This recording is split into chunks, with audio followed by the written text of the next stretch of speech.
Usarem. Opa, estamos ao vivo. Estamos ao vivo. E aí, deixa eu confirmar aqui, porque eu não sei muito bem. Sou cara da Epidemio, né? Mas eu não sei muito de tecnologia assim, quanto deveria saber. Deixa eu ver a confirmação aqui para ver se está on direitinho. Tá sim, apareceu aqui live. Aê. Fechou, gente. Então, boa tarde para todo mundo. E aí? Boa tarde. Então, deixa eu me apresentar. Meu nome é Iago. Eu estou aqui na parte do Observatório da População de Rua, né? O Observa Pop Rua, que é um projeto de extensão que nasceu, né, na UNB, mas foi crescendo e agora é um projeto do mundo, né? Diariamente está fazendo diversas lives sobre assuntos extremamente importantes para o ambiente da saúde coletiva, né? No Brasil. E todo sábado está fazendo uma série de vídeos, da qual a gente está chamando de Fazer Sanitarista. Né? Começou semana passada comigo, né? O Alan Gomes me participou junto comigo dessa live, lá falando um pouco sobre minha experiência, sobre meus caminhos aí na saúde coletiva.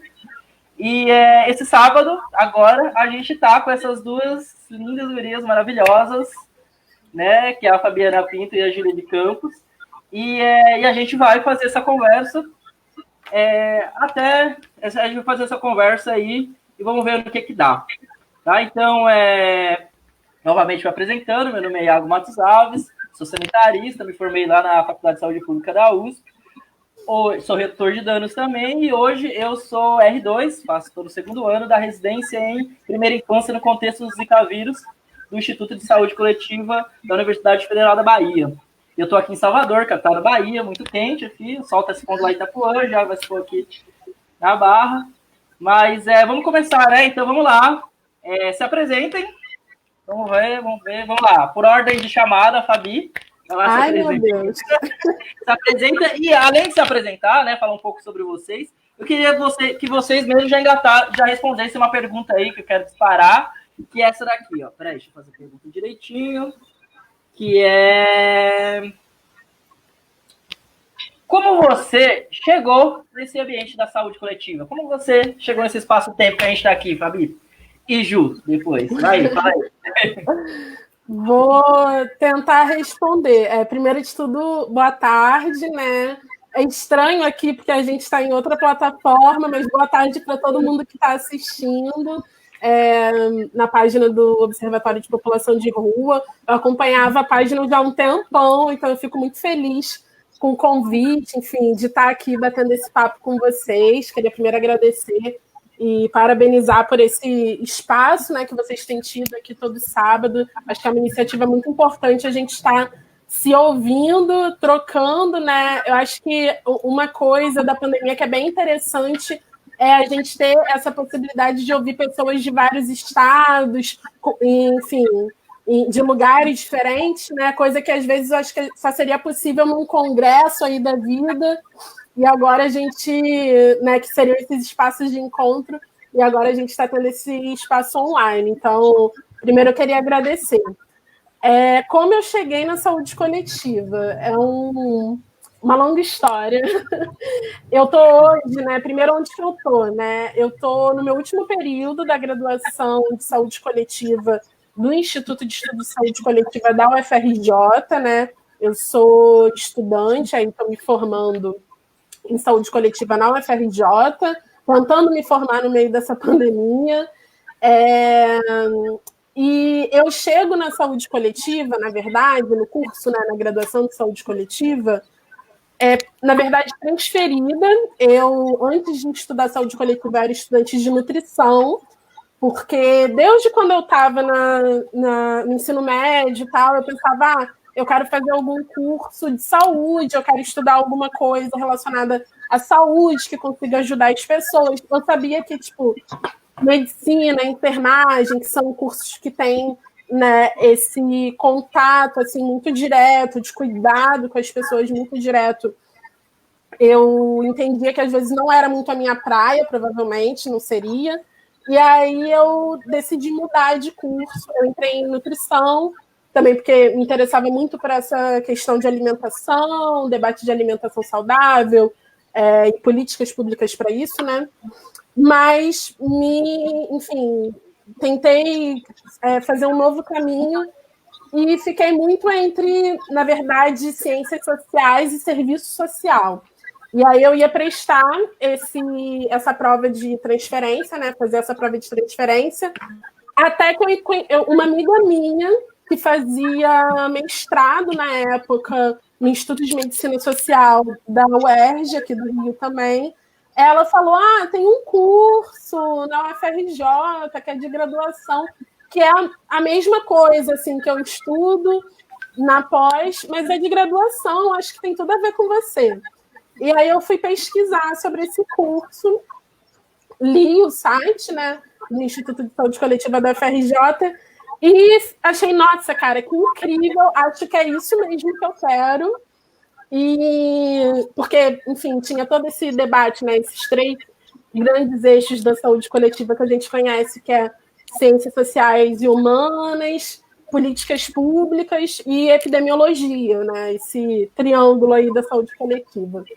E aí eu fiquei super apaixonada, achei que, poxa, acho que é isso mesmo que eu quero, estudar o SUS, que é uma política super importante, tudo mais, e eu tinha que estudar para poder fazer a prova.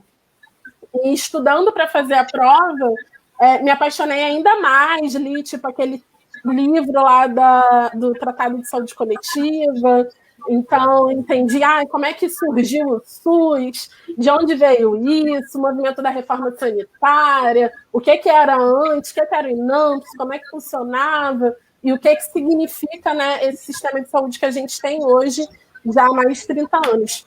Então, eu entrei no curso eu cheguei na saúde coletiva a partir daí. E aí, depois disso, enfim, uma longa caminhada que a gente vai falando daqui a pouco.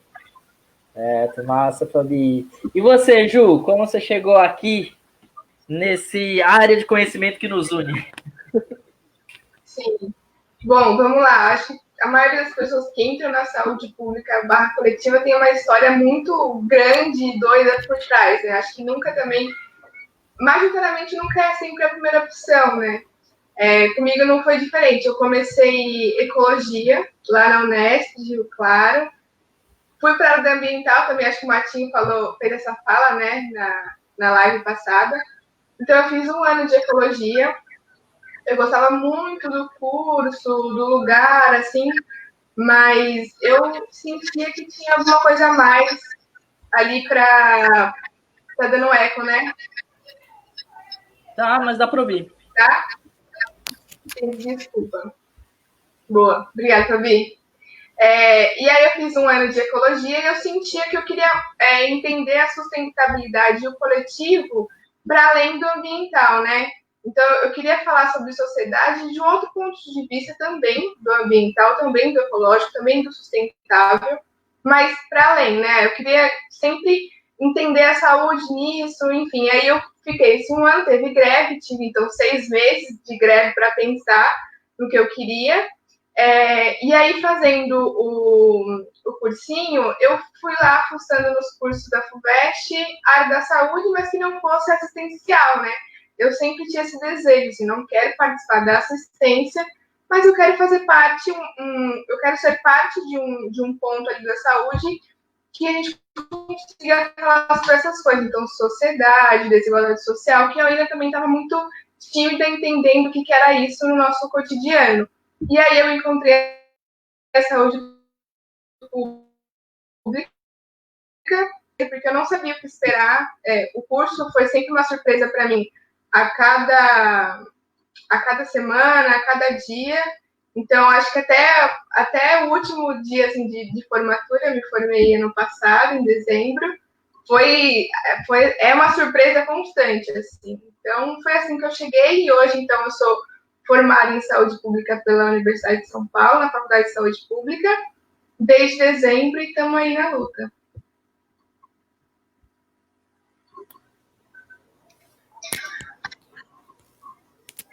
Tem que ligar, Matinho. Olha eu sem tecnologia, olha. Boiando.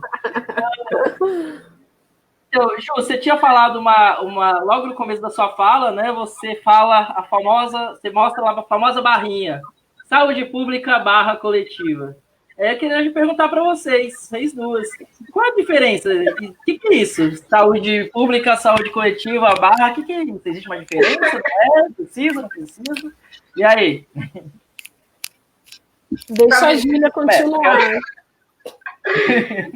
Ai, meu Deus. Eu vou tentar um pouquinho, assim, da minha prática e do meu conhecimento, porque eu acho que é um assunto muito complexo, ele nunca vai se esgotar, e ele tem várias vertentes, vários pensamentos, né? Mas para mim, assim, e para o cotidiano dos meus colegas, eu acho que até dos meus pares dentro da saúde pública, da Faculdade de Saúde Pública, a gente entende que a saúde coletiva a saúde pública está dentro da saúde coletiva, né? Então, a saúde coletiva traz a saúde pública e mais os seus determinantes sociais, né? Então, mais as ciências sociais, por exemplo. Então, a gente pensa prevenção, mas também pensa promoção, também pensa a produção do cotidiano, pensa sobre como é ser negro, como é ser mulher, como é ser LGBT e como isso influencia na saúde das pessoas, para além de um processo saúde e doença, né? Então, saúde, como também você sendo uma estratégia de autonomia da pessoa, sendo uma estratégia de um cuidado com mais protagonismo. Então, eu acho que essa é um pouco a diferença, mas acho que tem muito mais para ser falado. Mas eu, particularmente, sempre instiguei isso na minha própria faculdade, que eu tenho muitas vontades. Por exemplo, eu vejo a UFRJ com discussões muito mais picantes, sociais e com recortes muito mais populacionais interessantes do que a nossa faculdade, né? Então, eu vejo essa diferença muito drástica entre a UFRJ e a Faculdade de Saúde Pública, e eu acho que, inclusive, ler essas duas faculdades é uma leitura bacana para entender, se você concordar, a diferença entre saúde coletiva e saúde pública. Eu diria isso. Eu acho bem interessante, eu vou completar um pouco o que a Júlia traz, e até pensando na discussão do nosso próprio curso, né, Júlia? Júlia, a gente, enfim, já se encontrou muito aí em movimento estudantil, e esse debate da saúde pública e saúde coletiva não é de hoje, mas eu acho bem interessante, e talvez por isso eu sou, assim, tão apaixonada pela saúde coletiva, porque ela traz exatamente esse olhar mais ampliado da saúde, né? Que na saúde pública, na saúde coletiva a gente fala muito, mas é interessante quando a gente olha para os cursos, né? De graduação de saúde coletiva, a gente já consegue ver essa diversidade, porque, por exemplo, existem cursos que muita gente fala, gestão em saúde pública, saúde coletiva. A gente tem, por exemplo, cursos que falam de saúde da população indígena e que são cursos voltados especificamente para esse público, para que as pessoas que saiam de lá, que se formem lá, consigam, enfim, atender a essa demanda específica. Então, acho que quando a Júlia ela fala sobre essa questão do olhar para a população, né, de pensar as populações, pensar quem que você está tratando, o lugar, enfim, que você está tentando pensar uma intervenção, todas essas especificidades, conhecer os cursos de saúde coletiva já dá essa dimensão, assim, de o quanto é amplo, né? E o quanto que, enfim, dependendo da região, e pensando até o Brasil mesmo, né? Dependendo da região,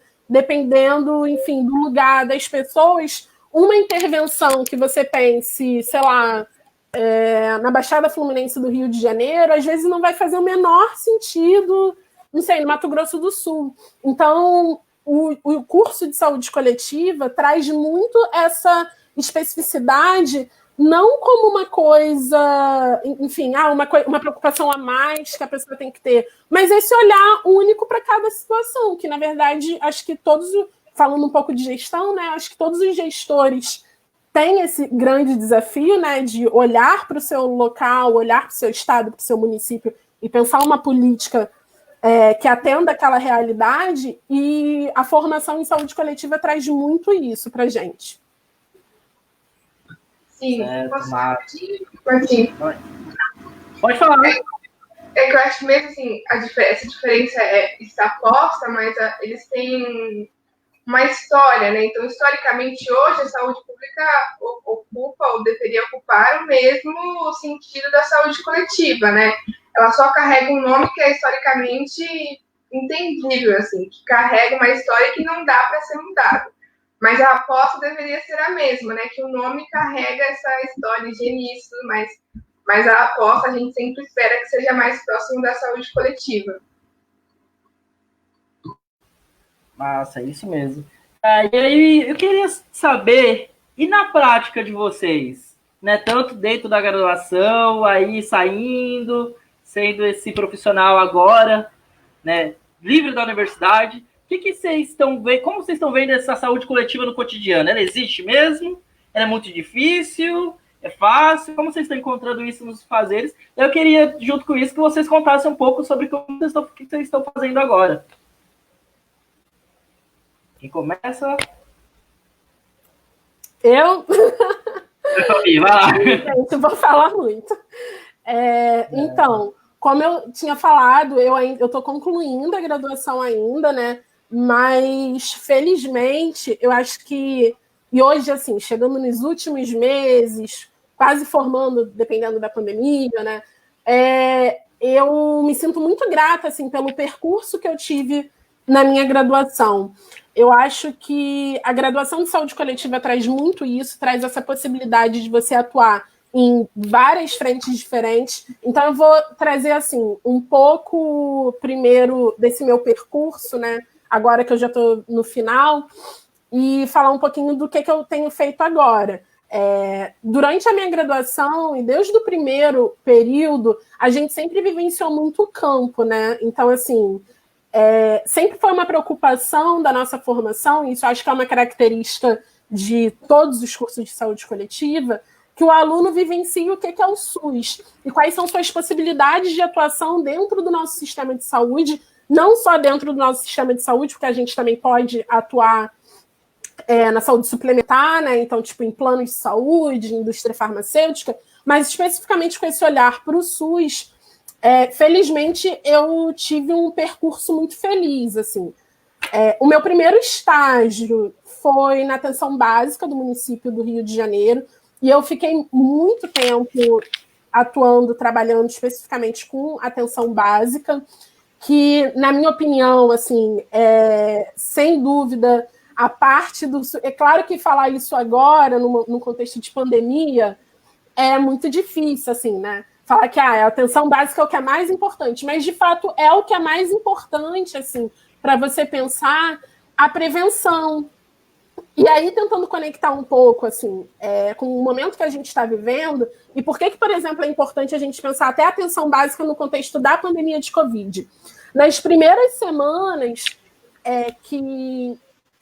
nas primeiras semanas da pandemia no Brasil, aconteceu uma coisa muito inusitada, que foi o ex-ministro, né, o Mandetta, em uma daquelas coletivas que ele fazia todo fim de dia, falar sobre a importância da atenção básica. E o Mandetta, ele é um médico que tem um percurso, né, tem um envolvimento mesmo com a gestão do SUS, enfim,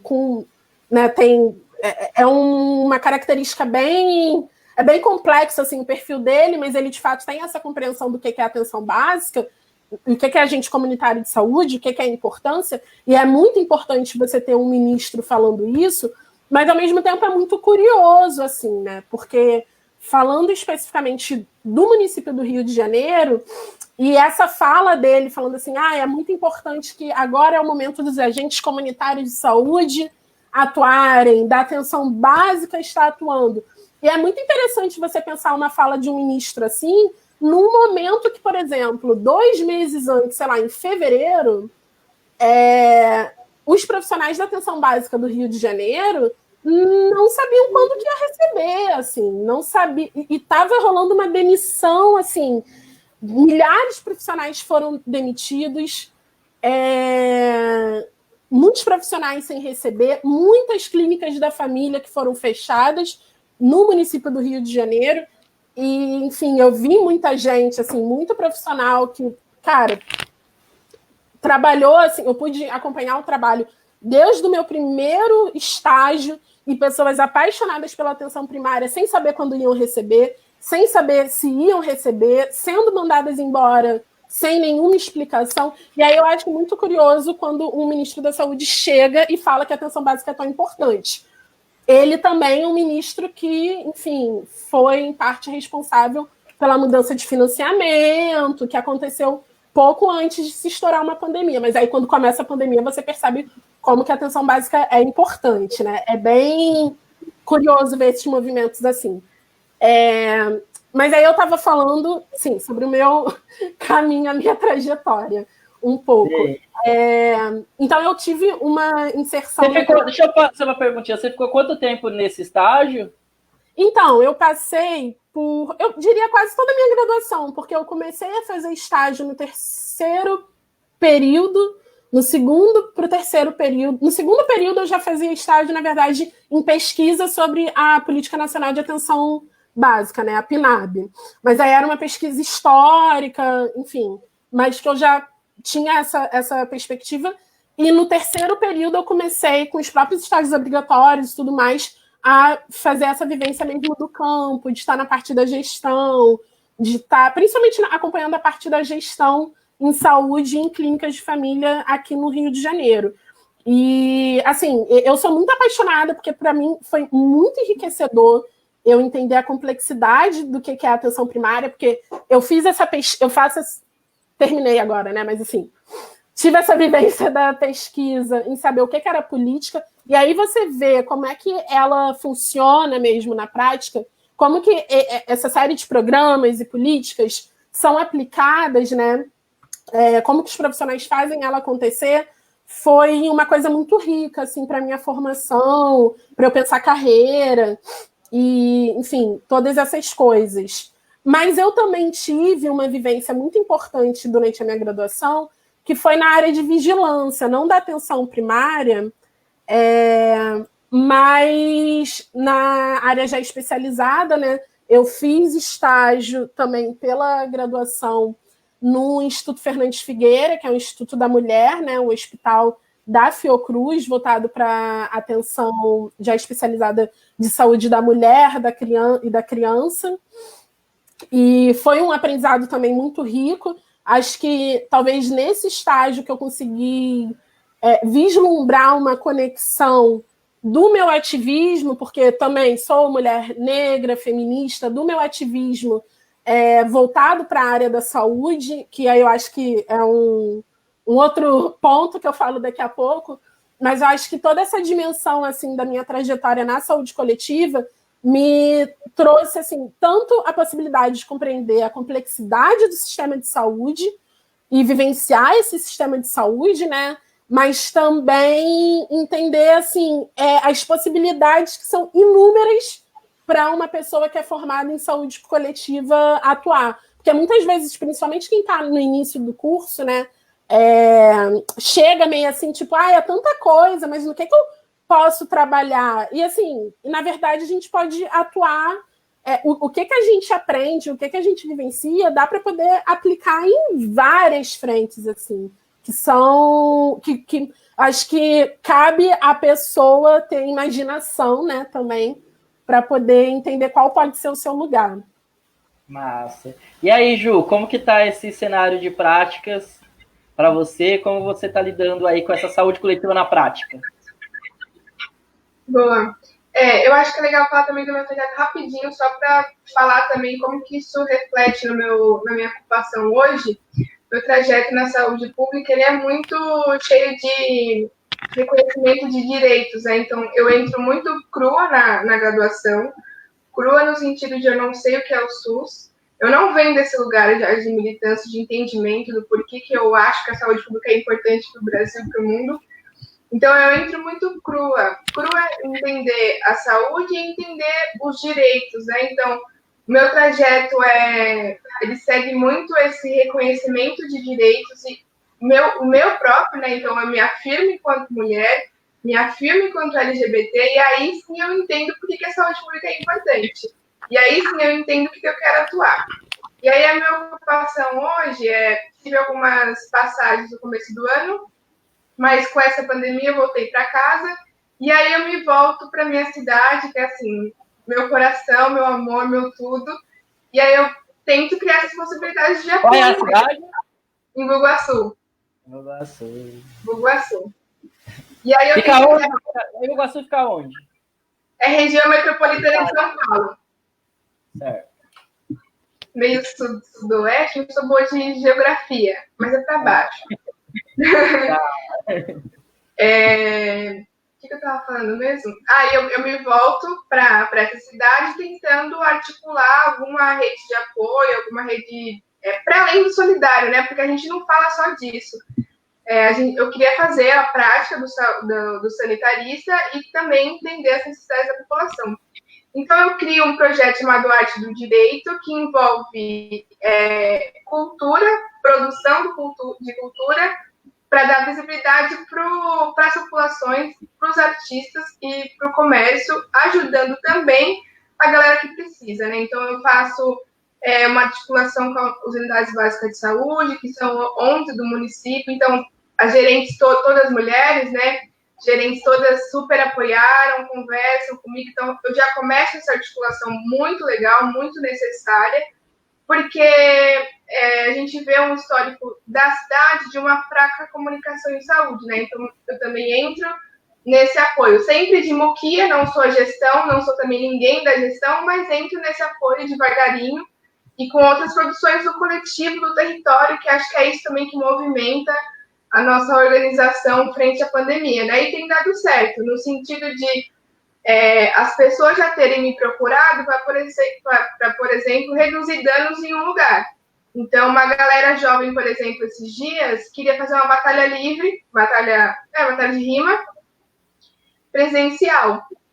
E aí eu fui chamada para conversar, falei assim, galera, eu dou suporte tecnológico para a gente fazer uma live. E aí eles toparam. E aí tem esse entendimento de, olha, eu queria fazer uma batalha de rima presencial porque esse é meu único recurso. Eu não tenho internet, não sei como mexe no computador e os MCs também não sabem como que isso se dá. Então, eu precisando da minha necessidade, enquanto mano da periferia, preciso me expressar, preciso falar sobre isso, né? Preciso falar do meu cotidiano e de como o coronavírus me afeta.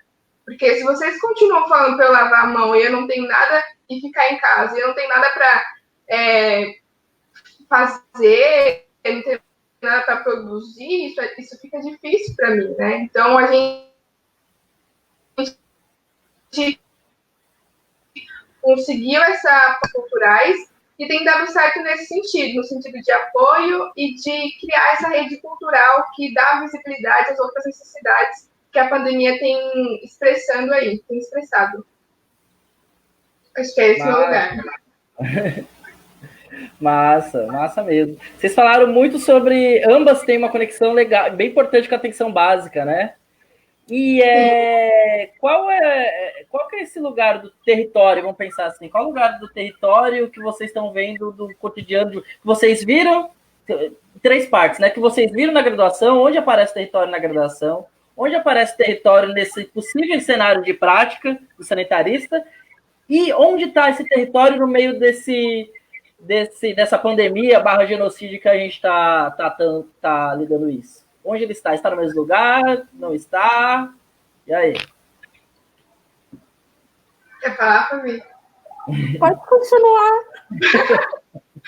Não, eu acho que, para mim, vivenciar e entender o território é muito difícil. Eu não tive muito acesso à graduação, principalmente à atenção básica, que foi sempre o meu sonho de atuação. Eu tive muita dificuldade dessa inserção, assim. Aqui em São Paulo a gente tem uma dificuldade de estágio, de campo, agora que está se abrindo mais. Eu fiz o meu estágio muito na gestão macro, né? Então, em secretarias e regiões da secretaria, né? Micro-regiões da secretaria, coordenadorias de saúde. E nesses campos eu sempre tentava cavucar para atenção básica e consegui, e deu certo. E aí, no meu último ano da graduação, eu consegui fazer uma articulação também, fazendo estágio na atenção básica em Diadema, que foi incrível. Eu entendi também minhas potencialidades, e foi muito mútuo, né? Foi muito recíproco. A galera também que me recebeu sempre entende, eu acho, né? A maioria dos lugares que a gente frequenta, entende também a importância de um profissional com esses saberes e práticas. E aí eu comecei a me estimular mais, só que é muito difícil, pelo menos a minha graduação, mais voltada para a saúde pública, para uma epidemia dura, eu não tive muito contato com esse território. Então, para mim, é sempre novo ainda entender aonde eu acho esse território. E aí eu sempre vou pela atenção básica, então pelas unidades básicas de saúde, e eu saio um pouquinho pela culatra. Então eu vou pelos coletivos, pelos movimentos, né? Pelo que eu vejo se produzindo ali na comunidade, para além das unidades básicas de saúde da atenção básica. E eu junto tudo isso e entendo, olha, esse é o meu território, esse a gente consegue juntar. E, especificamente em Bugaçu, as unidades básicas têm feito bastante amplitude da cobertura de atenção básica, né? Mas a gente entende que entender as necessidades do seu território é além de você entender se o cara é diabético ou não, de você entender que ele precisa participar do grupo de fumantes ou não. Então, eu acho que são essas duas articulações, você entender o território para a produção cultural, socioeconômica, e entender o território a partir das unidades básicas de saúde. Massa. E aí, Fabi? Então, esse território aí, como entra aí nesse formação, atuação e pandemia? Como entra aí? Eu acho que de várias formas, assim, como eu falei, a UFRJ, o curso de graduação em saúde coletiva da UFRJ, especificamente, tem uma preocupação que, na real, é recente, assim, eu sei que colegas que vieram antes não tiveram essa mesma experiência, essa mesma vivência que eu, mas eu, felizmente, entrei num momento de reestruturação do curso, onde, desde o primeiro período, os alunos estavam inseridos nas unidades de atenção básica, enfim, nesse setor mais macro, né, da gestão do município, e sempre com foco muito na região mais próxima ali, que é tipo 3.1, né, uma micro-região também, né, do município, que é uma região mais próxima do Fundão, que concentra diversas favelas, que concentra, assim, uma série de especificidades de território que eu acho que é um espaço bem, bem interessante e bem privilegiado no sentido da gente poder aprender, né, atuando nesse território, porque são muitas questões postas ali. Como eu falei, desde o começo da graduação eu fiquei muito inserida na atenção básica, então, na verdade, os meus estágios, eu vi até que uma menina também perguntou, mas os meus estágios na atenção básica tinham um foco muito no aluno vivenciar tanto essa prática da gestão, então chegam problemas do funcionamento da unidade básica de saúde mesmo. E eu atuava muito junto com a gestão, né, com a gerente da unidade de saúde, no meu primeiro estágio. Então, chegavam questões, desde, tipo, demandas da Secretaria Municipal de Saúde, até demandas, tipo, problemas que aconteceram com o agente comunitário de saúde. Como fazer ação em um território que, sei lá, por exemplo, no Rio de Janeiro, a gente tem uma questão de violência policial e violência, né, em favelas, que é muito séria, que afeta muito o trabalho da atenção básica. Aqui, assim, eu não sei como é em outros estados, mas a influência, assim, da violência urbana, de operações policiais e tudo isso, no trabalho dos profissionais, principalmente da atenção básica, né, que são as unidades, os serviços de saúde que estão presentes em favela, é uma coisa muito real e era bem interessante para mim acompanhar as soluções que eram propostas, né, a partir desse lugar da gestão. Então, por exemplo, eu lembro que eu já estive, enfim, em algumas ações, em pensar algumas ações, como, por exemplo, vacinação, e ter que fazer esse trabalho de articular com equipamentos do território, né, e, enfim, equipamentos tipo espaços do território da favela. Então, por exemplo, a igreja, a associação de moradores, o clube que, enfim, que tem lá naquele lugar e que é um pouco mais seguro, então que dá para a gente chegar e que dá para a gente fazer essa ação de promoção, ou enfim, né, essa ação de saúde que precisa acontecer naquele território, entendendo tanto a segurança dos profissionais de saúde, quanto também a segurança daquelas pessoas que iam chegar ali, né? Então, acho que eu tive uma vivência bem ampla, porque eu também atuei tanto numa unidade, e aí isso é bem interessante. Eu fiz estágio tanto em unidade básica, que era da Fiocruz, por exemplo, e que apesar de estar dentro de um território também, que era a favela de Manguinhos, né? Que é ali em Manguinhos, que também é um espaço empobrecido, que também é um espaço que, enfim, tem questões de saneamento, tem uma série de questões, só que por estar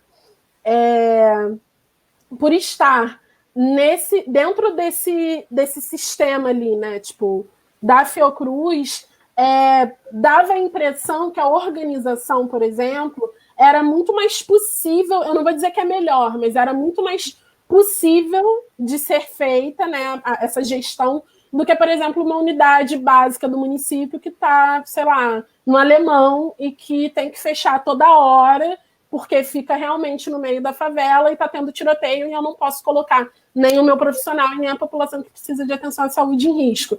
Então, assim, eu consegui vivenciar muito esses dois extremos, porque a população, às vezes, que é atendida é muito similar, mas a possibilidade de você exercer esse papel da gestão é muito diferente, né? E isso foi muito enriquecedor, assim, para mim. Mas uma outra experiência que eu tive é que quase parece saindo da graduação, né? Mas ainda na graduação, e quando eu ouço a Júlia falar de voltar para o lugar de onde você veio, assim, para sua cidade, e eu acho isso muito bacana, assim. Já no ano passado, eu participei de uma seleção e eu fui selecionada, eu tive um projeto selecionado numa iniciativa da Fiocruz também, aqui do Rio, que é a Agenda Jovem, que é uma iniciativa né, da Agenda Jovem específica, que é jovens investigadores em juventude e saúde, que tem um foco em pegar projetos de pesquisa de jovens de territórios periféricos. Aqui eu também sou de Nilópolis, que é a Baixada Fluminense também, pegar projetos que tenham foco nesses territórios e que envolvam a juventude assim, desses territórios. E aí isso foi bem já no final do ano passado. O meu projeto, né, que foi selecionado, tinha um foco em questão de saúde sexual e reprodutiva de jovens mulheres negras da Baixada Fluminense. Só que, enfim, a pandemia, eu ia fazer o campo agora, a pandemia chegou, eu ia fazer o campo em março, tipo, várias coisas já marcadas e tudo articulado, e aí você não pode mais ter atividade presencial. E aconteceu uma mudança, e aí eu acho que eu também tenho aprendido muito, assim, né? Porque eu tive esse primeiro momento de estudo, de entender esse território da Baixada Fluminense, porque eu sou de Nilópolis, mas a Baixada Fluminense é enorme, então eu não queria fazer só em Nilópolis, porque eu achava que existia uma possibilidade muito maior de pegar jovens ativistas de toda a Baixada, mas eu tive que fazer essa mudança, e aí, nessa reestruturação da pesquisa, a gente entendeu que seria interessante investigar não só a questão do acesso à saúde reprodutiva, principalmente, né, dessas jovens negras, como aí a gente fez uma mudança para poder investigar as interferências, né, as mudanças que ocorreram por conta da pandemia de Covid.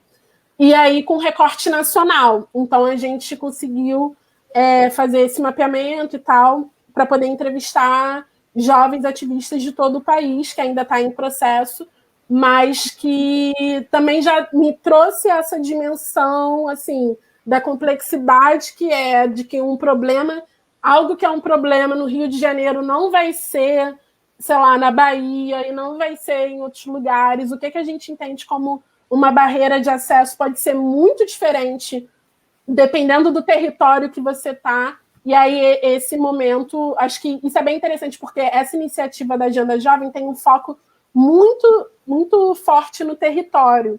E aí, como esses jovens estão mudando agora, porque todo mundo ia fazer o campo, e aí foi interrompido, né, pela pandemia, tem sido bem interessante essas adaptações agora, pensando esses territórios e a forma de trabalhar os territórios agora virtualmente, né? Massa mesmo. Né, eu acho que vocês expõem muito mais diferenças da formação, inclusive nossa, né? Eu e Júlia nos formamos da USP, você na UFRJ, né? A gente tem várias coisas em comum, mas tem muitas coisas diferentes também, né? Eu acho que, eu não sei como que tá, eu acho que 2016, que eu me lembro a conta, tinha 21 cursos de graduação, né, de saúde coletiva. Eu não sei, Ju, você sabe mais se é isso mesmo, se tem mais, se não tem. E cursos com histórias muito diferentes entre si, né? Que se vão 21, né? E cursos com histórias muito diferentes, inclusive por que foram fundados, né? Por que foram fundados, quem era a estrutura da grade, né? A gente tem uma diretrizes nacionais curriculares lá do ano retrasado, 2017, né? Que tentou de alguma forma unificar, mas ainda está muito lento, ainda com poucos debates, inclusive, né? Inclusive sobre a nossa organização enquanto estudante de saúde coletiva e como profissional, né? Tá bem complicadinho ainda, né? Para a gente tentar ver esses comuns, né? Esses comuns são muito lindos de se ver. A gente precisava produzir mais esses comuns, né? Essas potências de um e de outro, que andar, né? Eu formei da USP, eu fui da primeira turma, 5 turmas antes da Ju, né? E também não tive campo na atenção básica, né? Tive que me descobrir em outros territórios. Fui me descobrir como cara da atenção básica, defensor de sanitarista no NASP, aqui na residência, né? Aqui na residência na Bahia, que tem uma atenção básica também completamente diferente de São Paulo, do Rio. Os profissionais são estatutários, né? Passam por concurso, tem uma reconfiguração diferente, né? Da organização dos territórios, né? Mas vamos tentar, a gente tem que tentar criar esses espaços de comum para a gente conseguir de visibilidade, né? Esse é um dos espaços, né? O espaço do Observa, mas vamos tentar multiplicar. Olha, tem um monte de pergunta aqui surgindo, né? Deixa eu ver. Tem muita galera assistindo, muita galera comentando, da hora. Deixa eu pegar aqui uma que estava falando sobre os coletivos. Então, ambas vocês falaram sobre coletivo, né? Sobre a atuação do coletivo, em coletivos, né? E como que se dá essa entrada nos coletivos? A Ju, acho que falou um pouco, né, sobre arte do direito, mas é assim o nome, né, arte do direito? Sim. Isso, guardei. Aí. A Ju falou um pouco, né, como que se deu essa estar nesse coletivo, né, mas queria saber como que vocês decidiram se organizar coletivamente, né, em coletivos, e como vocês foram recebidas, né, sendo inclusive sanitaristas, né? Não sei, outros profissionais de saúde estavam no mesmo ambiente ou não estavam, independente de se estarem ou não, como que vocês foram lidas como sanitaristas nesses espaços, né, que demandas chegaram, que demandas não deixaram, precisaram fazer alguma coisa ou mais ou não, é isso. Nossa. Ok, Fabi, pode ir. Vai. Pode ir. Para a gente ir revezando. Tá bom. Eu acho, assim, a entrada em certos coletivos às vezes é bem difícil, né? Porque são organizações que se movimentam entre pares, então você tem que entender como e quando você entra ali. Eu aprendi isso muito com o Alan, inclusive, que eu está assistindo. Eu tive um período de trabalho com ele. E você precisa fazer esse diálogo de que, olha, gente, tudo bem que eu estou numa posição, antes, quando eu trabalhava com ele, posição de gestão, mas a gente quer potencializar o protagonismo de vocês. Então, eu não quero entrar no seu coletivo, fazer parte e ensinar nada do que vocês precisam fazer. Eu não quero entrar no coletivo e falar assim, olha, é assim que você precisa se cuidar para se evitar do Covid. Eu quero que você fale para a gente como vocês estão produzindo esse cotidiano e como a gente pode fazer um acordo, né? Fazer esse apoio, essa articulação. Então, no meu caso, em Bugaçu, eu fui meio que achada por uma bancada da diversidade, que está lançando um mandato aí compartilhado daqui a pouco, esse ano. E aí, nessa bancada, tinham as diversidades, né? E foi ali que eu fui me encaixando. entendendo cada ponto da minha cidade. Então, eu fui para entendi a população preta, entendi onde ela estava, entendi onde estava a população LGBTI, a população trans, que eu falava, gente, não tem isso em Iguaçu. Fui ver isso lá em São Paulo. Como que eu acho? Porque acho que essa é a nossa pergunta, né? Como a gente acha esses coletivos, que às vezes desorganizados, têm medo também de se expressar e colocar a cara.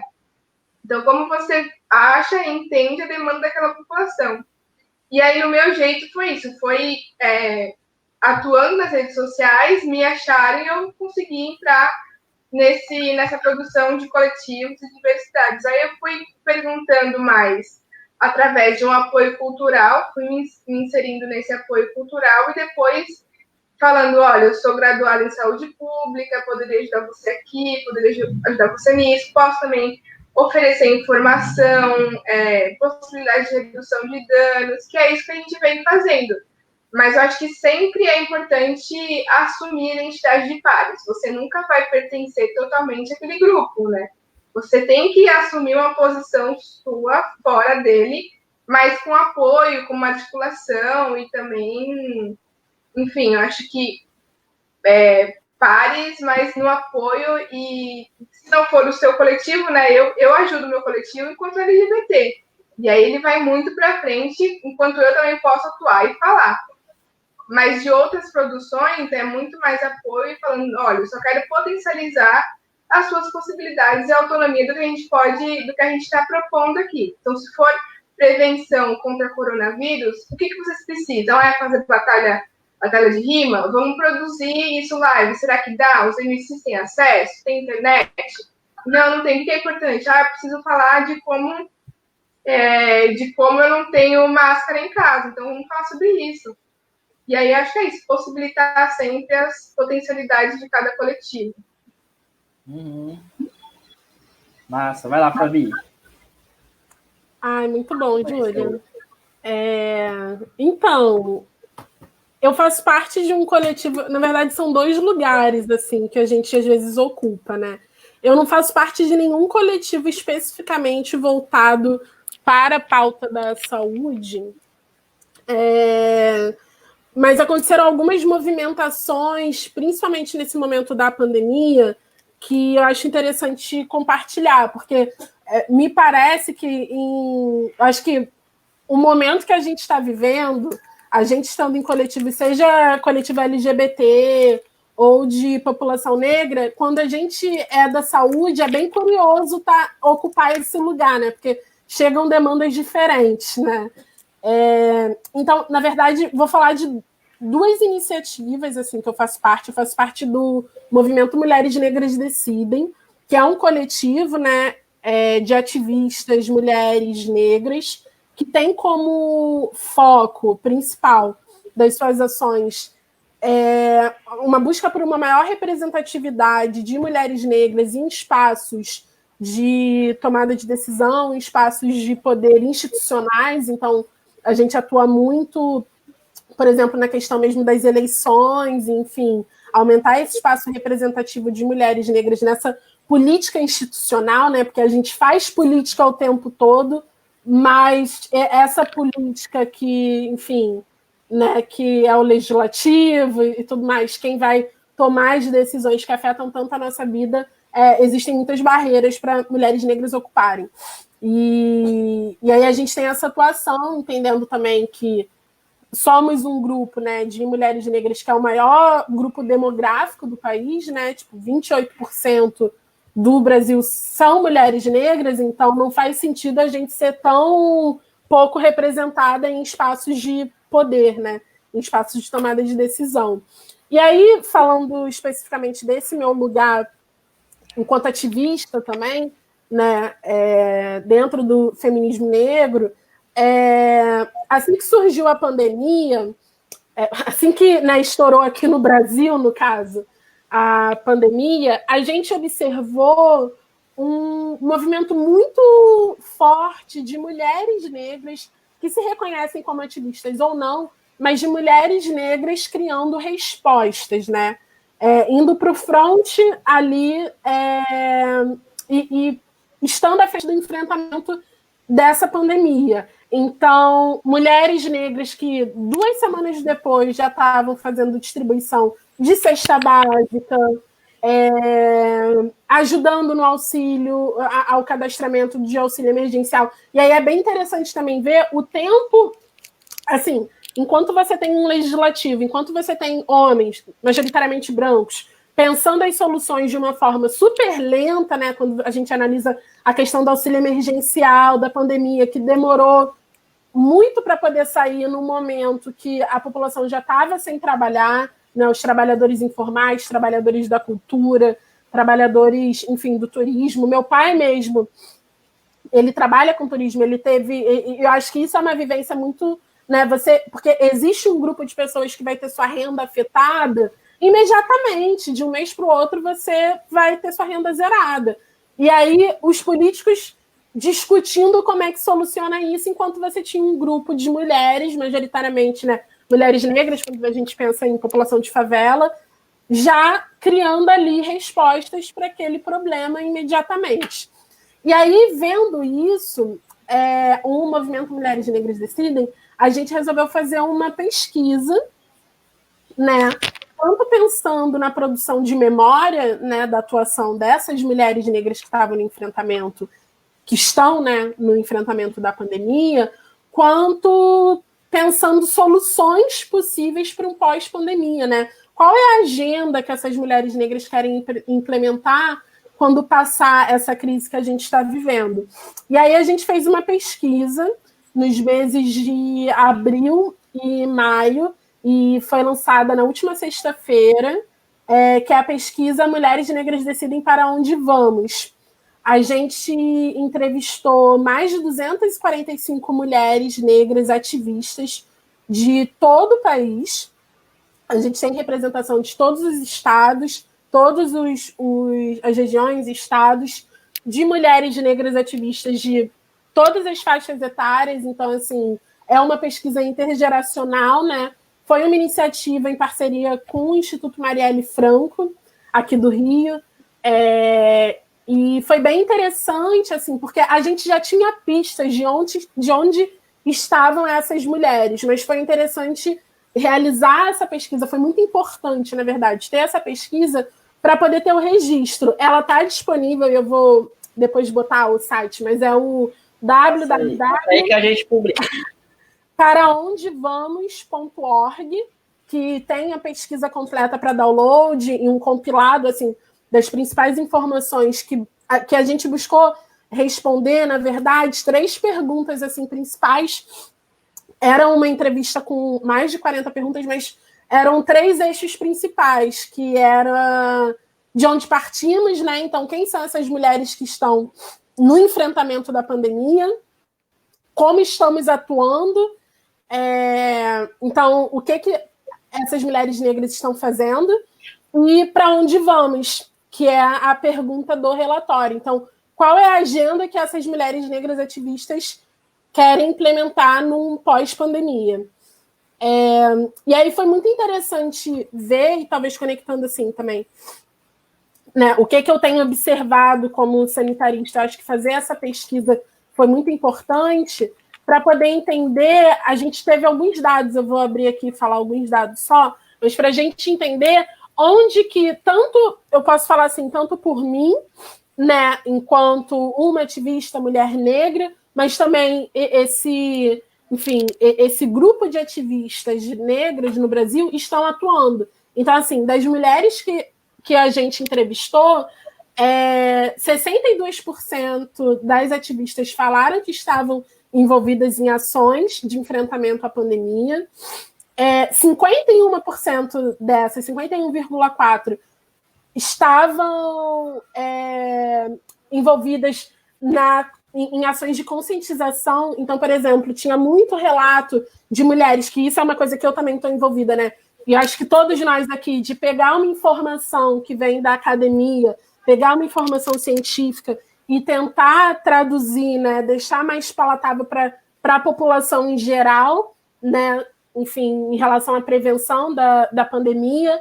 43,7% estavam envolvidas em arrecadação e distribuição de cesta básica, E isso é um dado bem interessante, porque é isso, né? Tipo, a fome é um problema no Brasil há muito tempo, e a gente já tinha uma discussão acontecendo antes da pandemia relacionada à fome no Brasil, a questão do desemprego e como isso estava impactando na segurança alimentar da população mais pobre. E aí, no caso com a Covid, as coisas só são escancaradas assim na nossa cara, né? São jogados os problemas que, na verdade, já existiam. E 34% dessas ativistas estavam envolvidas com a arrecadação de recurso financeiro, enfim, né, para poder sustentar essas ações nos seus territórios. Além disso, aí, enfim, faço um convite para as pessoas acessarem essa pesquisa, porque é bem interessante ver as áreas prioritárias que as mulheres negras ativistas pensam que, enfim, quais políticas públicas que a gente tem que se focar. Por exemplo, qual é a agenda, né, no pós-pandemia? O direito à saúde universal, pública e gratuita aparece em primeiro lugar. Então, é bem interessante ver. Claro que existe também, porque nós estamos em uma pandemia, mas é bem interessante ver que essa importância do SUS, né, que esse lugar do SUS é reconhecido por esse grupo de mulheres negras ativistas, que eu me incluo, mas que, enfim, somos muito diversas. Além disso, questões de atenção básica. Educação básica, que também é uma coisa que eu particularmente não domino, mas eu acho muito interessante que você tenha um grupo tão diverso, tão grande de mulheres negras ativistas falando que no pós-pandemia discutir a educação básica, o financiamento da educação básica, né, e discutir a educação é tão importante assim. Questão de justiça ambiental também apareceu. É bem interessante, assim, é bem diverso e é muito bom ver essa perspectiva de mulheres negras, porque assim, a gente, enquanto movimento, e eu também, a gente acredita que assim, se há uma saída dessa crise, sem dúvida, a saída para essa crise vai estar nesse grupo que está vivenciando isso de um lugar tanto num lugar de enfrentamento e de criação de soluções, quanto num lugar de quem está vivenciando assim, o pior que essa pandemia traz para a população, né? Ih, falei a beça, gente. Nossa, muito massa. Vocês são duas exemplos de sanitaristas que trabalham no território, né, que discutem território, mas mais do que isso, vocês estão dentro dele, né? Vão dentro dele e vão descobrindo coisas. O território não é uma coisa jogada, né? Eu tinha falado na live passada, né, sobre a importância de a gente ir para o território, inclusive como forma de gerir a crise, né? Gerir isso. Porque o território tem muitas respostas, é muito legal, é muito bom ouvir que vocês estão descobrindo isso e tentando fazer essas costuras, né? Uma pergunta, tem várias outras perguntas, mas deixa eu jogar uma pergunta aqui antes de ir para as outras, que vocês são sanitaristas, né? Já se reconhecem como sanitaristas, né? Existe uma discussão sobre uma diferença entre os sanitaristas e bacharéis em saúde coletiva, né? É a mesma coisa, não é? Existe, inclusive, alguns comentários ligando o ser sanitarista, não só a uma pós-graduação, mas a um movimento político, algo mais ativo, né? Mais ativista. Eu queria perguntar para vocês, eu acho que essa diferença entre sanitarista e bacharel é bem polêmica, eu acho que pode ter depois. Eu queria saber de vocês que se reconhecem como sanitaristas, isso já é importante, ser só sanitarista basta? Ou ativismo, a militância faz outra coisa? Nessa soma da militância é outra coisa? Ou só ser sanitarista basta? Aí, rapidinho, bem rapidinho, tem muita pergunta. Só vez, Sabi. Polêmica. Eu, hein, menino, não me mete nessa.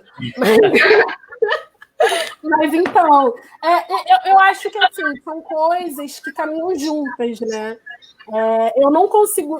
E para mim é isso, assim, gente. Eu acho que qualquer pessoa que se diz sanitarista, né, seja pela formação, ou, enfim, independente da sua formação, né, como bacharel, como pós-graduando, ou como engenheiro sanitarista, enfim. Mas pensando sanitarista como essa pessoa, que eu acho que é muito foco da nossa formação, né, em saúde coletiva, essa pessoa que acredita no SUS, que tem esse... Porque para mim são coisas que caminham juntas, assim. Eu não tenho como não ser militante em defesa do SUS, por exemplo, e ser sanitarista. Então, acho que esse papel do ativismo, né, quando a gente luta para que, enfim, o orçamento do SUS não diminua, o orçamento da atenção básica não diminua, que os profissionais sejam reconhecidos, que não exista demissão, a gente vê isso nos próprios profissionais de saúde. Enfim, nesse momento agora a gente está tendo uma série de manifestações, né, que também é um outro debate polêmico e de grande sofrência para quem é sanitarista, para quem é da saúde pública, porque existe uma dimensão de que essas manifestações em defesa da democracia e antirracistas são muito urgentes, mas também a gente sabe o risco que isso traz, enfim, né, pensando por uma perspectiva sanitária mesmo. Mas para mim é muito interessante quando eu vejo, por exemplo, esse debate das manifestações, pensar que, por exemplo, aqui no Rio de Janeiro, algumas semanas atrás, um grupo de profissionais de saúde de atenção básica fizeram um ato na linha amarela e foram conduzidos pela polícia até uma delegacia. Depois foram liberados, mas, enfim, foram impedidos de fazer o seu ato ali na linha amarela, que é uma via expressa, assim, aqui do Rio de Janeiro, que era em defesa da saúde pública, do SUS, que se tenha mais recursos no SUS, porque eles estavam trabalhando numa situação totalmente, né, desumana, uma coisa assim, sem recurso, sem medicamento, com salário sem saber quando é que vai sair, assim, gente. Para mim é uma coisa tão absurda que, no meio de uma pandemia, um profissional de saúde que está literalmente ali arriscando a sua vida, assim, podendo morrer por estar ali atendendo aquela população, ele não saiba quando que ele vai receber o salário dele, sabe, assim, é uma coisa tão absurda, e esses profissionais, eles foram para a rua, eles foram se manifestar, então eu não consigo enxergar, principalmente quando a gente fala do SUS, não só da saúde coletiva, né, mas quando a gente fala dos profissionais do SUS, das pessoas que estudam e trabalham com o SUS, eu não consigo enxergar como você não pode ser militante e como você não pode ser, assim, como que o ativismo não caminha junto, porque eu acredito assim, o SUS é um projeto extremamente, né, sofisticado, radical. Você falar que você quer direito, saúde é direito e um dever do Estado, todo mundo, independente, enfim, da sua classe, independente da sua capacidade de pagamento, tem direito à saúde, é uma coisa, assim, é a maior política de inclusão social do mundo, né? É o maior sistema do mundo, mas pensando como uma política de democratização, na minha leitura, é a maior do mundo também, porque é isso que, no final, você faz, né?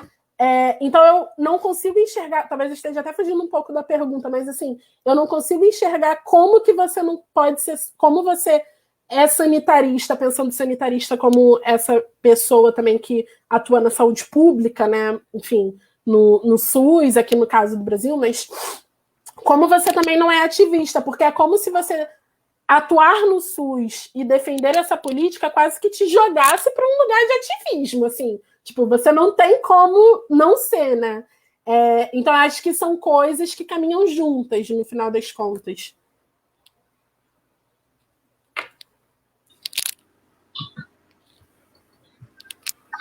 Pode falar? Não, eu acho também, assim, mas incrivelmente tem gente que não consegue fazer essa produção, né, de saberes e práticas do sanitarista, assim. Eu tenho visto bastante gente que não caminha, mas acho que a nossa formação toda é voltada para isso, né? Ao passo que você entende o SUS e os seus princípios, reconhecer essas diferentes populações. Tá dando uma travada monstra, peraí. Sim. Tá dando uma travada monstra. Diferentes acessos. E aí você. Ju, tá travando bastante. Você pode falar novamente, rapidinho, porque travou muito. Tá travando muito. Posso, mas voltou? Voltou. Melhorou agora, mas tem que repetir, que travou bastante. Isso. Foi? Já me perdi. Bom, falando que quando você entende o SUS e você entende os seus princípios, você voltou? Travou de novo? O SUS precisa ser equânime porque a população preta não tem o mesmo acesso ou tem tratamentos diferentes. Tá travando? Eu não tô te ouvindo, Iago. Vai indo. Vai falando. Agora travou de vez mesmo.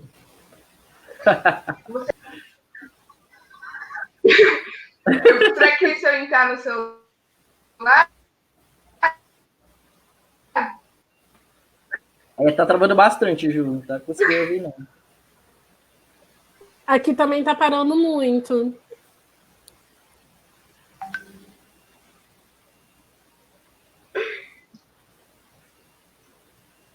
Ih, saiu. Ela vai tentar entrar pelo outro. Mas legal. Aí ela volta com a pergunta. Mas, Fabi, tem umas perguntas aqui que a gente já pode iniciar essa conversação. Né? Aqui. Aí, voltou, peraí. Acontece, gente, ao vivo, né? Deixa Na minha, várias vezes, ainda não voltou, não. Ainda não foi. Você quer ir lendo as perguntas? Vamos tentar pegar umas perguntas aqui para tentar responder. Tem uma pergunta aqui bem legal da Elza Lopes, né? Como levar a atenção primária para a população em situação de rua, né? Como pensar trabalho e território com essa população. Eu acho que dá para estender isso não só a população de rua, mas todas as populações vulneráveis, né? Os serviços de saúde estão conseguindo fazer isso nesse contexto? Como vocês estão vendo? Ou está sendo um trabalho mais de outra dimensão? Isso, de alguma forma, vai de encontro com o comentário do Adélcio, né? Que fala por que não estão fazendo teste de Covid nas pessoas em situação de rua lá no Distrito Federal. Né? Por quê? Como os serviços estão conseguindo dialogar com as pessoas em vulnerabilidade nesse contexto, né? Mas, Ju, deixa ela concluir. Depois. Olha, voltou muito bem agora. Foi? Foi. Tá perfeito. Vai lá. Gente, desculpa. Tava ventando aqui, sabe como que é? Enfim, eu tava falando que quando você entende a prática do SUS, entende os seus princípios, a partir de uma equidade, né, que as populações têm diferentes acessos e autonomias e tratamentos. A população preta, quando chega no serviço, tem um tipo de olhar caricatural específico. A população LGBT também, às vezes, nem chegam, né? Então, você precisa entender essas diferenças e entender essas diferenças e desigualdades e iniquidades lutar para que elas não aconteçam, que você minimize esses degraus, né? Então, eu acho que não tem como, nesse sentido, você lutar enquanto sanitarista sem entender isso, e aí, entendendo isso, não tem como você lutar e ser em defesa e não sair em defesa disso. E aí, falando um pouco de seres bacharel em saúde coletiva / saúde pública e nos intitular sanitarista, eu uso sanitarista muito politicamente mesmo, eu acho que é isso. Porque o meu diploma vem em bacharel em saúde pública, né? Muito tristemente, porque eu queria que viesse sanitarista, mas eu uso esse título como de forma política e de resistência e falar, olha, vocês precisam também pesquisar o que é isso, né? O que é a nossa história, o que é essa história de defesa do SUS, da população, dos direitos humanos, através da saúde. E eu acho importante também a gente se incluir nessa história e não separar, né? Eu acho que nós temos as diferenças, formações diferentes, mas a ocupação, a prática é muito do mesmo lugar. Então eu uso o título, entendo esse título como aposta política mesmo. Massa mesmo. Então, Ju, antes de você cair e voltar, eu estava perguntando para a Fabi, estava lendo umas perguntas aqui, aí tem uma pergunta da Elza Lopes, né, de como levar atenção primária para a população em situação de rua, como pensar em trabalhar o território com essa população, né? Estava tentando estender um pouco para as populações mais vulneráveis, né, com algumas vulnerabilidades, né? Como serviços, como vocês estão vendo os serviços de saúde lidando com essas populações nesse ambiente de pandemia, né? Até um pouco para tentar ver esse comentário do Adelcio Santos, que ele pergunta por que não estão testando as pessoas em situação de rua lá no Distrito Federal, né? Eu acho que nem no Distrito Federal, nem São Paulo, nem Salvador estão testando, né? Como que os serviços estão olhando essas populações nesse contexto de pandemia? Quer falar, Fabi? Pode falar. Você pode seguir, que eu... Tá bom. Eu tenho visto muito pouco, assim. Como eu tenho estado mais em São Paulo, acho que em São Paulo a gente tem a estratégia do consultório na rua, né? Que já vem sucateada há bastante tempo. E acho que ainda. Eu não sei como está a atuação, mas eu posso dizer que, como sempre, historicamente, eles estão à margem, estão mais vulneráveis, assim, vendo movimentos que apoiam, né, que estão lá dando apoio e não à saúde, eu vejo que estão à margem de novo. Assim, a rua, no momento quando a gente estava em mais com as medidas quarentenárias mais restritas, a rua era deles, né? Então você via mais aquela ocupação e aquela existência, só que também numa solidão e numa inexistência de cuidado, de apoio gigantesca. Então isso eu vi, mas a atuação da saúde eu realmente não tenho visto. E aí eu falando um relato de Diadema, quando eu estava na atenção básica de lá, eu tive uma experiência de um doutor, um médico, não consegui atender uma pessoa em situação de rua. A esposa, a companheira dele estava a esposa voltando. Era um casal, né? Então, a esposa estava dentro do centro da UBS e a pessoa, o homem que estava sendo atendido, estava fora na pracinha, exatamente na frente da unidade básica de saúde. E aí você tem uma questão de horário, né? O médico ia atender, já era o próximo, depois de demoras, a pessoa ali esperando. E quando foi na hora de chamar, a esposa foi chamar o parceiro, e o parceiro estava numa situação que ele não conseguia levantar, não conseguia entender, não conseguia ir até o território, até o consultório. Mas ele estava aceitando ajuda, ao passo que ele relatava: eu não vou porque esse médico me distrata, esse médico tira sarro de mim. Então, como eu vou tentar de novo, ele estava muito quase inconsciente, mas isso ele conseguia relatar.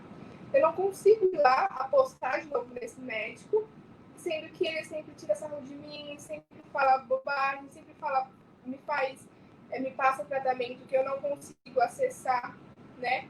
E aí eu fiz uma fala para o médico depois, assim, você não pode ir até ele?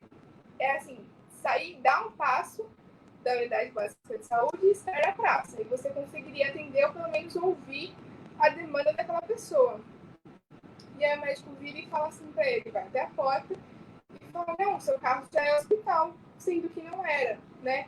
Sendo que era só uma escuta qualificada e o entendimento de que o consultório não se faz só dentro de 4 paredes, com tudo branco, com jaleco e com um tratamento biomédico, enfim. E ali o médico perde uma oportunidade e um vínculo de uma pessoa que está assim, em situação de rua, mas fica por ali e tem aquela UBS como referência. Então, eu acho que a pessoa ter ido até lá significa de uma coragem, também de uma necessidade absurda, né?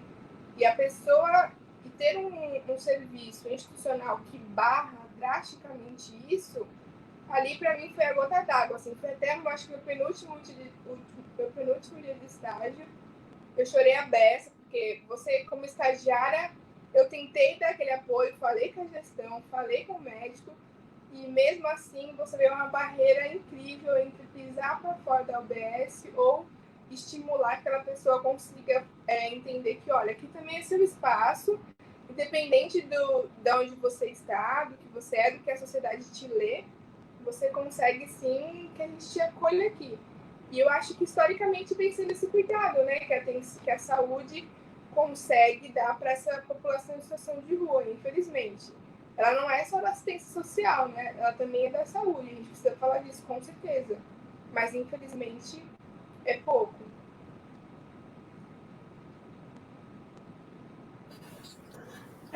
Fabi. Eu acho que a Júlia, ela traz algumas questões muito boas. Assim, acho que todo mundo que já atuou na atenção básica tem alguns relatos, assim, né, de estratégias, principalmente, que os profissionais... Claro, tem relatos, assim, né, de profissionais de saúde que não buscam garantir esse direito à saúde para essas populações mais vulnerabilizadas, e também muitos relatos de estratégias. Eu, particularmente, felizmente, os lugares onde por onde eu já circulei, eu via muitas estratégias que os profissionais de saúde faziam para poder conseguir acessar e garantir o direito à saúde para essa população. Eu acho que a pandemia de Covid traz, inclusive, uma questão de medo, né, de acesso a serviços de saúde. Como o Iago falou, não só da população de rua, e da população de rua, inclusive, eu estava acompanhando uma campanha, se eu não me engano, está acontecendo em São Paulo, Florianópolis e Recife, não tenho certeza. Mas acho que é interessante a gente, até para poder apoiar, que era uma campanha que pedia, pressionava o poder público para que quartos de hotéis que estão vazios sejam destinados à população de rua, porque acho que também existe um debate que, é claro, tem abrigos, né, tem essas moradias temporárias, na verdade, que a população de rua, acho que agora, aqui no Rio, pelo menos, está sendo feito um trabalho para poder tentar direcionar essa população de rua para esses lugares, mas também existe, assim, um lugar de que é isso, assim, os hotéis estão vazios. Por que não pegar esses quartos de hotéis e, claro, ressarcindo, né, os donos desses estabelecimentos e colocar essa população que está em situação de rua e que não tem acesso a uma série de medidas, né, de higiene, enfim, de saneamento, questões básicas ali para você pensar em prevenir a Covid, e por que não colocar essa população em quartos de hotéis? No Rio de Janeiro, né, falando do Rio de Janeiro, fizeram isso com a população de idosos em favelas do Rio, disponibilizaram 1.000 vagas em hotéis do Rio de Janeiro para a população de idosos que moram em favelas e que, enfim, que a residência, né, no caso, não tenha condições, né, de garantir ali os cuidados mínimos daquela pessoa que também está numa situação, né, de risco ali. Mas até essa medida que se teve no Rio de Janeiro, existiu uma série de... Eu ouvi muitos relatos do despreparo dos profissionais de saúde em definir quem tem direito ou não a isso, né, a ir para um quarto de hotel. Eu ouvi relatos de idosos em favelas do Rio que estavam sem água em casa, né, como milhares de pessoas têm essa questão do abastecimento de água, que chegaram aí em unidades de saúde para poder solicitar a ida para esses hotéis, para esses quartos de hotéis, e o profissional de saúde não encaminhou, falou que ele não se encaixava nos critérios. E assim, poxa, qual o critério? Uma pessoa... Eu ouvi um relato de um senhor que era bem sério, porque ele era deficiente físico, ele andava de cadeira de roda, morava em uma casa só de um cômodo, né, assim, morava sozinho, era idoso, e essa pessoa, o profissional de saúde falou que não se encaixava no critério, então eu não sei quem que se encaixa, né. Então acho que essa questão do preparo dos profissionais que atendem essa população é muito importante, mas acho que também é interessante a gente visibilizar essas iniciativas da sociedade civil de cobrar, né, as autoridades. O site dessa iniciativa é quartosdaquarentena.org, que busca fazer essa pressão em autoridades para que os quartos de hotéis que não estão sendo utilizados sejam destinados para a população de rua. Falando de outras iniciativas também, que eu quase não falei, mas eu faço parte de uma campanha que é a campanha Leitos para Todos, né, que tem um foco numa incidência relacionada à questão dos leitos de UTI, né, da utilização dos leitos do setor privado, né, porque a gente sabe que é muito desigual, enfim, essa distribuição de leitos de UTI para o SUS e para o setor privado. E eu acho que existe uma coisa assim, em comum entre essas duas campanhas da sociedade civil, que é você chamar o setor privado para responsabilidade também sobre o que está acontecendo, né?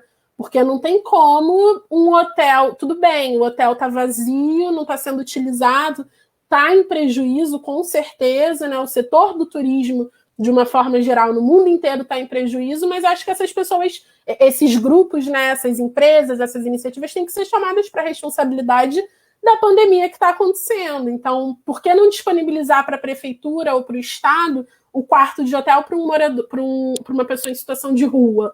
Por que não disponibilizar um leito que está vago, né, de UTI, ou seja, o que for, ou de enfermaria, para aquela pessoa que não está conseguindo encontrar leito no SUS? Então, em diversas cidades que a situação já está assim.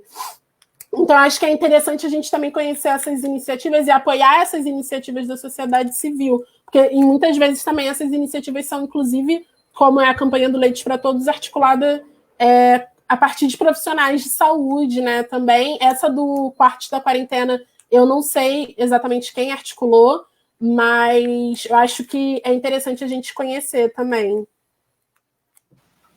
Fabi, você falou um monte de referência aqui, por favor, quero que manda aqui pra gente compartilhando, pra Vou gente escrever, expandir, né?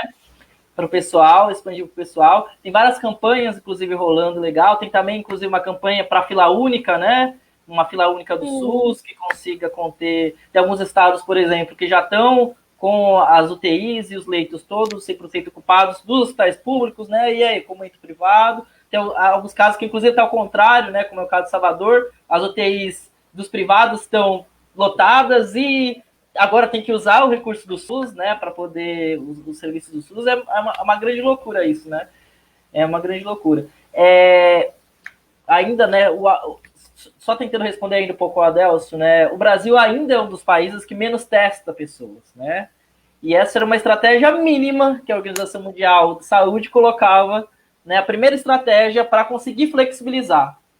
Né? Então a gente está vendo um acúmulo de não orientações, acúmulo de diversos erros, né? De diversas pesquisas, inclusive da China, na Alemanha e alguns países aqui do lado, né? A Paraguai já tem pesquisas soltadas, né? A Itália solta, tem algum pessoal da África do Sul também solta umas pesquisas falando da importância da testagem, essa priorização, né, de conversar com os territórios. O Brasil ainda é um dos países que não coloca isso, né, mas a gente vem caminhando, na verdade, não para uma desorganização, né, não reflexo de uma desorganização, mas, na verdade, uma organização de um genocídio, né, uma organização de pessoas prontas para morrer. Né, então, não vamos testar, não vamos fazer isso, né, então, vamos organizar de alguma forma para que essas pessoas tenham a possibilidade de morrer e morram mesmo, né, a gente, inclusive... É uma gestão de morte, né? Isso, como eu tinha dito, isso para a gente da saúde coletiva, isso exige que a gente leia outras coisas para além de uma pandemia, do guia de vigilância epidemiológica, né? A gente tem que ler outras coisas, né? Porque a gente está falando de outra coisa dentro de uma pandemia, né? A gente está quase acabando, né? Então a gente tem que dar já nossos tchauz, mas antes disso eu queria soltar aqui uma pergunta da Fernanda Paiva, que ela fala, vocês acreditam que com esse período pandêmico, a população dos territórios consegue enxergar melhor, mais, a importância do SUS? Vocês acreditam que também é um período para que possamos endossar essa luta? Aí eu queria que vocês respondessem essa pergunta e também já iniciassem, né, a despedida, para a gente ir encerrando aqui, tá bom? Vai lá. Quem começa? Eu... Tanto faz para mim. Não, vai você então, amiga. Tá. Então, eu acho essa pergunta muito boa, Porque, apesar da gente estar vivendo, acho que é isso que você falou, né? A questão da crise não é só a pandemia, né, da Covid, não trouxe só a crise sanitária, trouxe uma série de crises, né? Quando você vê a situação do desemprego, quando você vê a situação da fome, que era um problema já, não é uma coisa que surge com a pandemia, né? Quando você vê a situação, enfim, da violência policial, mesmo durante um momento de pandemia, você ter operação policial acontecendo e crianças sendo mortas por forças do Estado durante uma pandemia, então, assim, eu acredito que sim, as populações em territórios, né, de uma forma mais ampla, acho que esse é um momento que o SUS está em pauta como nunca antes, né? Que eu acho que é uma coisa que assim não dá para você pensar em fazer um enfrentamento a uma pandemia sem pensar um sistema universal, sem pensar um sistema público, sem pensar um sistema gratuito, porque assim, gente, assim, não tem como, sabe? E por mais que pessoas, assim, eu vi muito, fazendo parte da campanha do Leite para Todos, que é inclusive uma campanha que pede pela fila única, né, no SUS, eu vi muita gente, assim, às vezes falando, mas eu tenho plano de saúde e eu vou ter como me cuidar, enfim, eu tenho como conseguir um leito de UTI. E quando, na verdade, às vezes a pessoa nem sabe, porque a maioria dos planos de saúde que as pessoas têm é um plano popular, às vezes é um plano que nem cobre, sabe, o leito de UTI, assim. Então, eu acho que é um momento único que a gente está vivendo, inclusive para poder pensar como que nós, sanitaristas, mas a população como um todo, coloca, né, a garantia do direito à saúde de forma pública, gratuita e universal na agenda política desse país, porque isso tem que ser, assim, tem que estar em primeiro lugar. E, na verdade, eu acho que isso já está acontecendo. Aconteceu uma coisa muito feliz no final de semana passado, e eu, particularmente, assim, como sanitarista, ativista, mulher negra e pisciana, fiquei muito emocionada também, que foi a inclusão da pauta da fila única como uma das pautas da manifestação antirracista que aconteceu no Rio de Janeiro. Uma das pautas da manifestação antirracista que levou centenas de pessoas para a rua no centro do Rio de Janeiro no domingo passado era fila única. Então eu acho, e fila única parece ser um debate super do campo da gestão de saúde, da academia, e o movimento de favelas estava colocando essa pauta na rua, colocou essa pauta na rua. Então eu acho que assim, eu fico muito emocionada, eu falo assim de um lugar de emoção, porque para mim é muito importante que esse debate, cara, o que é uma fila única? O que é você chamar o setor privado para responsabilidade? Não seja exclusivo do campo da saúde coletiva, do campo da saúde pública, do campo dessas instituições de saúde pública. Então, eu fico muito emocionada, eu acho que, com certeza, as populações em território já estão trazendo essa pauta do SUS, né, enfim, para o centro das suas agendas, além, obviamente, porque acho que tudo é uma questão de vida, além da pauta pelo fim do genocídio da população negra, que é isso que acontece, né, nas favelas, mas a questão da garantia do direito à saúde, né, da garantia de serviços de saúde funcionando para todos, isso já está na agenda desses grupos também, nesses territórios. Eu acho que quando a pandemia veio chegando para o Brasil, a gente falava, olha, a gente tem o SUS, né? Se preocupem menos, porque pelo menos a gente tem um SUS universal que deveria estar conseguindo atender a maioria da população. Só que com os atravessamentos do governo federal, do sucateamento constante, histórico, do negacionismo à ciência, a gente tem todos esses atravessamentos que dificultam a gente não, mas a maioria da população, às vezes, a entender a importância que o SUS tem hoje no nosso cotidiano. Então, não é comum você ter acesso gratuito à vacina, a um leito, mesmo que isso seja hoje muito difícil, muito complexo, né? e no âmbito do valor econômico, as pessoas às vezes confundem isso porque estão sendo, né? A gente está sendo majoritariamente toda hora atacado e sendo negados. Mas a pauta, como a Fabi disse, está na mesa. Acho que a luta prioritária está sobre o SUS, principalmente na revogação da PEC, né, que agora é EC. Então, você precisa entender agora que não é hora de subfinanciar o SUS, nunca é hora, e agora mais ainda, né, você precisa dar dinheiro para a gente conseguir viver, para a gente conseguir distribuir esse acesso universal e equânime. Então, acho que a pauta é essa, mas ela precisa ser atravessada pelos recortes que a gente vem vendo ser negados. Então, a ciência, as universidades públicas que constroem também o legado do SUS, né? Esses pilares junto constroem os nossos saberes e práticas de uma saúde que é um direito e dever do Estado, assim. Então, acho que sempre tem que estar todo mundo junto aí nessa luta. Nossa, muito bom mesmo ouvir vocês. Vocês querem falar alguma coisa para despedir? Uma declaração final? Falei. Antes de encerrar. Eu posso.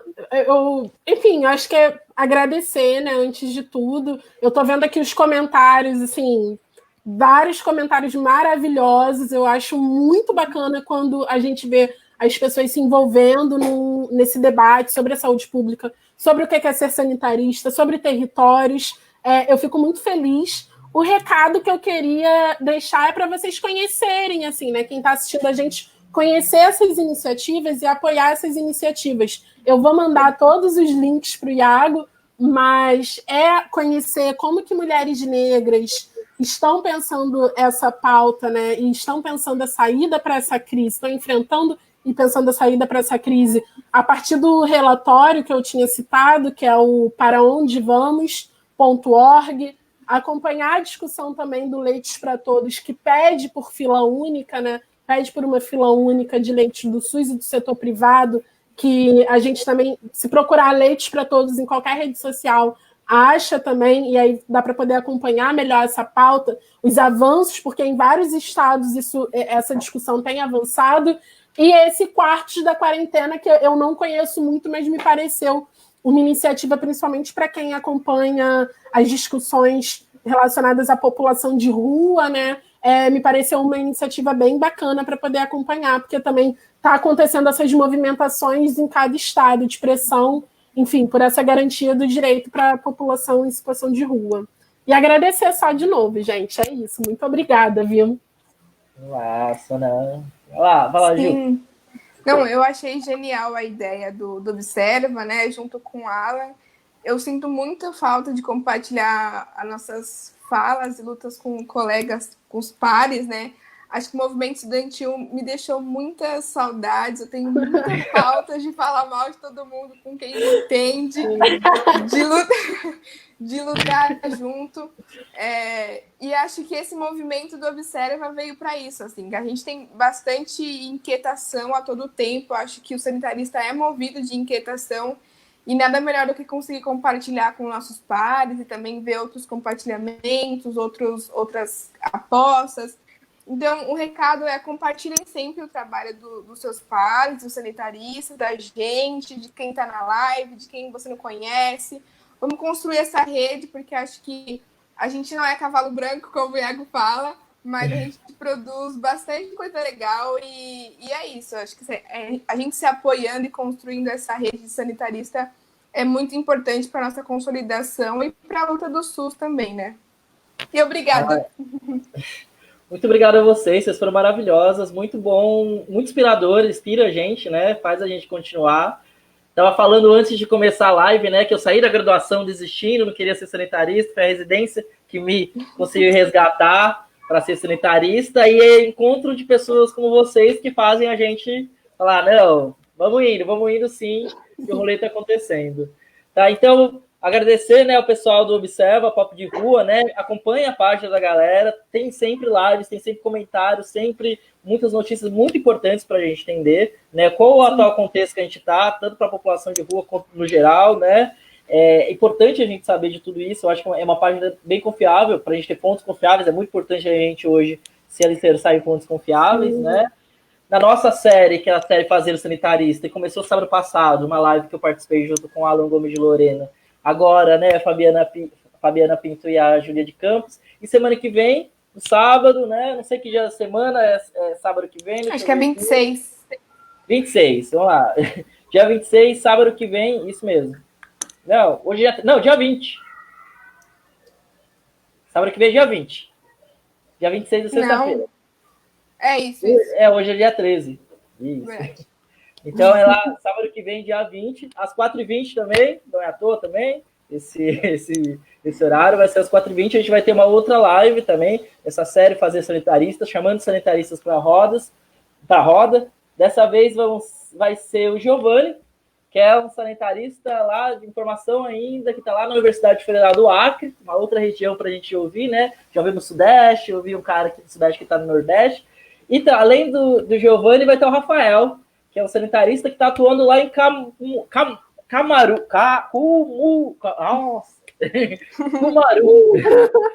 Está atuando em Cumaru. Nossa, esses municípios com trava-línguas.